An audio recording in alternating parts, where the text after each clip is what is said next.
गहरी साजिश है। हमने साफ कहा है कि ये स्वाभाविक मौत नहीं है, ये सुनियोजित हत्या है। कहेंगे क्या यार, पुत्र के लिए पिता सब कुछ होता है भैया। आप खुद सोचो, आप भी किसी के पुत्र हो गए। हम दोनों भाई उनकी सेवा नहीं कर पाए, जीवन भर भी सेवा करते तो भी उनके लिए कुछ नहीं कर पाते।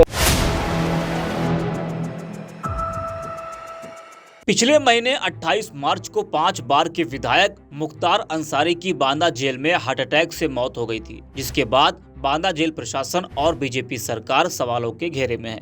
जिस तरह से मुख्तार अंसारी ने आरोप लगाया था कि उसको खाने में जहर दिया जा रहा है, तो परिवार ने भी जहर देने का आरोप लगाया था और परिवार का ये कहना था कि मुख्तार अंसारी की हत्या की साजिश रची जा रही है।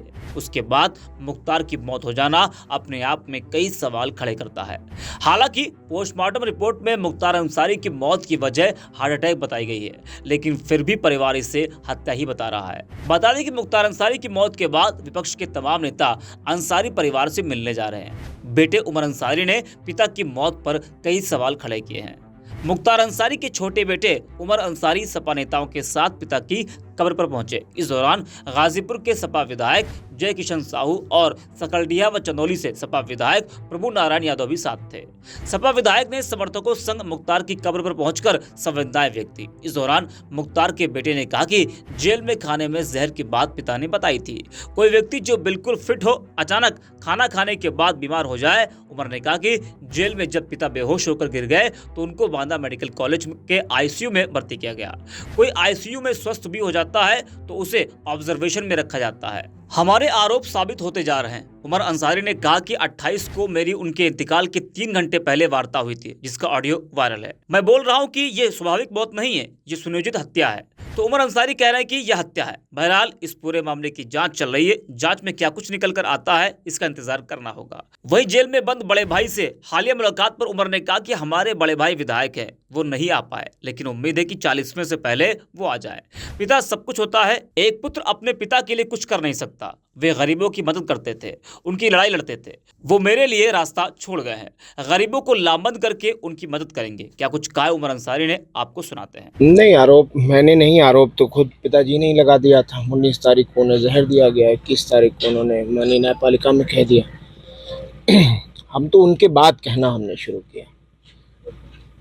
कोई व्यक्ति जो फिट हो बिल्कुल सेहत से, वो अचानक से खाना खाने के बाद बीमार हो गए और उनको महसूस हो गया। उन्होंने लिखित में दिया माननीय न्यायालय में, और वही हुआ कि 26 तारीख को तबीयत इतनी बिगड़ गई, आउट ऑफ कंट्रोल, कि मूर्छित अवस्था में जब वो बेहोश होकर गिर गए तो उनको ले जाके मेडिकल कॉलेज बांदा में एडमिट किया और डॉक्टरों ने उन्हें गंभीर पाकर आईसीयू में एडमिट कर लिया। कभी आप में से किसी ने नहीं सुना होगा कि एक व्यक्ति अगर ठीक भी हो जाता है, आईसीयू से स्वस्थ भी हो जाता है, तो भी 12 घंटा, 24 घंटा, 48 घंटा ऑब्जर्वेशन में रखा जाता है। 4 बजे भोर में 26 तारीख को आईसीयू में और 5 बजे शाम में बांदा की तन्हाई बैरिक में, जेल में।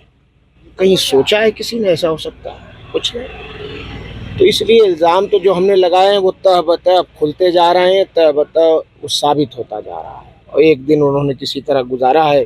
28 को मेरी उनसे वार्ता हुई, लगभग 4 बजे उनकी इंतकाल होने से 3 घंटा पहले या 2 घंटा पहले। आपका फ़ोन जो वो सब वायरल है, सब जान रहा, देख ही रहे हैं सब लोग। और उसके बाद उनको बेहोश होकर गिर गए वो, और हार्ट फेल हो गया उनका। ये इन लोगों का कहना है। इसके पीछे एक गहरी साजिश है। हमने साफ कहा है कि ये स्वाभाविक मौत नहीं है, ये सुनियोजित हत्या है। अब्बास अंसारी से मिलने गए थे आप? जी, मिलने गए। कैसी रही? हमारे बड़े भाई हैं, विधायक हैं, जेल में बंद हैं, एडमिनिस्ट्रेटिव पावर है, डीएम को नहीं आने दिया गया। स्टेट चाहता ला सकता था, नहीं।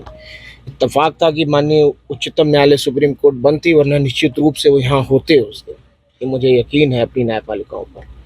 लेकिन चलिए, नहीं आ पाए। अब आगे के लिए हम लोग प्रयास करेंगे। स्वस्थ हैं, ठीक हैं, बहुत ज़्यादा हिम्मत से हैं, बहुत साबिर हैं, बहुत सब्र कर रहे हैं। कहेंगे क्या यार, पुत्र के लिए पिता सब कुछ होता है भैया। आप खुद सोचो, आप भी किसी के पुत्र हो गए। अब हम दोनों भाइयों के बीच की बात है, मैं आपसे तो कतई नहीं बताऊंगा। बस इतना कह रहा हूँ कि बहुत मजबूत हैं, बहुत ठीक हैं, और रोज़ा रख रहे हैं, नमाज़ पढ़ रहे हैं, कुरान शरीफ पढ़ के तिलावत करके बख्श रहे हैं, उनके लिए दुआ कर रहे हैं। एक पुत्र अपने पिता के लिए कुछ कर नहीं सकता है, और हम दोनों भाई उनकी सेवा नहीं कर पाए। जीवन भर भी सेवा करते तो भी उनके लिए कुछ नहीं कर पाते, और अब तो हमारे पास बस यही मौका है कि जो रास्ता वो गरीब, मजलूम, बेसहारा, यतीमों को, कुचले लोगों को सताए जाने के लिए वो जो लड़ाई लड़ते थे, उनका आंसू पोंछते थे, उनकी मदद करते थे, अब वो रास्ता हमें हमारे लिए छोड़ गए हैं। हम उसी तरह गरीबों को लामबंद करके, एकजुट करके उनकी मदद करेंगे, उनके लिए खड़े रहेंगे। यही आशा और यही उम्मीद हमारे सीनों में है। उमर, एक सवाल छोटा सा है कि तमाम लोग आ रहे हैं, उनकी कब्र पे फातिहा पढ़ रहे हैं, वीडियो कॉल के जरिए लोग जी, मुख्तार अंसारी का दर्शन कर रहे चलिए सच तो बताया आपने कम से कम। हैं। जी, Qatar, Dubai, Mauritius, Singapore, South Africa, America, England, इतनी जगहों से तो लोग कॉल कर रहे हैं, और कई जगह दुबई से तो, कतर से तो लोग आ गए, आके मिट्टी दे रहे हैं और वो कर रहे हैं। और वो तो एक अलग बात है, जो गरीब जनता है पूरे 7-8 जनपदों में बहुत ज़्यादा दुखी है। बहुत लोग 3-3 दिन, 4-4 दिन तक तो खाना नहीं बना, लोग दही खा के रहे हैं। और हर वर्ग में ये हाल है, हर वर्ग में। और उस दिन का जो जनाजा था, वो सही कहा विधायक जी ने अभी, कि उस जनाजे ने उस मीडिया के जो प्रोपेगेंडा था माफिया और गुंडा कहने का, उसका भी जनाजा उसी दिन निकाल दिया। मेरे पिता, कोई कुछ कहा करे, ज़बान है उसमें हड्डी तो होती नहीं, कोई कुछ कहा करे, मेरे पिता रहनुमा थे। गरीबों, मजलूमों, बेसहाराओं के लिए वो कभी ढाल बनकर खड़े रहे तो कभी तलवार बनकर लड़े। उमर, एक सवाल पब्लिक के बीच में है, जनता भी जानना चाहती है कि मुख्तार अंसारी के आप 2 पुत्र थे और उनकी जो पत्नी है, आपकी माता जी, उन्होंने शायद दर्शन नहीं किया। सही बात। उनके लिए क्या करना है, वो क्या हाजिर होंगे? मेरी वकील से बात हुई थी, हाई कोर्ट इलाहाबाद की गोपाल चतुर्वेदी जी, वो मेरी वालदा के, मेरी माता जी के वकील हैं। उन्होंने बताया कि हम जुडिशियल रेमेडी लिए हुए हैं, उम्मीद है कि जल्द इंसाफ मिले। उम्मीद तो हमें रखनी चाहिए, उम्मीद रखें। तमाम लोग दर्शन कर रहे हैं, आप भी चाहेंगे कि माँ जो है वो? अब जख्मों को मत खुरे दिए। मैंने बहुत साहस, बहुत हिम्मत, बहुत ढाढ़स बना रखा है। मैं 25 साल का ही हूँ अभी। मेरा भाई नहीं है, मेरी माँ नहीं है, मेरे पिता चले गए हैं, लेकिन आप मानिए, लोग जो पिताजी के साथ रहे हैं विधानसभा में, एमएलसी लोग, विधायक लोग, वो तमाम नेता लोग फ़ोन करके, बहुत लोगों ने बहुत प्यार दिया है, हिम्मत दी है, साहस दिया है, और सबने कहा है कि बेटा तुम अकेले नहीं हो, और तुम्हारे पिता की हत्या हुई है और हम इस लड़ाई में तुम्हारे साथ हैं। कानूनी रूप से हम अपनी लड़ाई को जारी रखें। बता दें कि मुख्तार अंसारी की मौत के बाद भाई अफजल अंसारी ने भी बड़ा बयान दिया था। अफजल अंसारी ने आरोप लगाया कि मुख्तार अंसारी को जहर देकर मारा गया है। उन्होंने कहा था कि समय आएगा तो हमारे पास ये बताने के लिए पुख्ता सबूत हैं कि उनको जहर देकर मारा गया है। वहीं इन सब के बीच मुख्तार अंसारी की मौत मामले को लेकर एक बड़ी खबर आई है। मुख्तार की मौत को लेकर मजिस्ट्रियल जांच में उससे जुड़े तमाम लोगों के बयान लिए जाएंगे।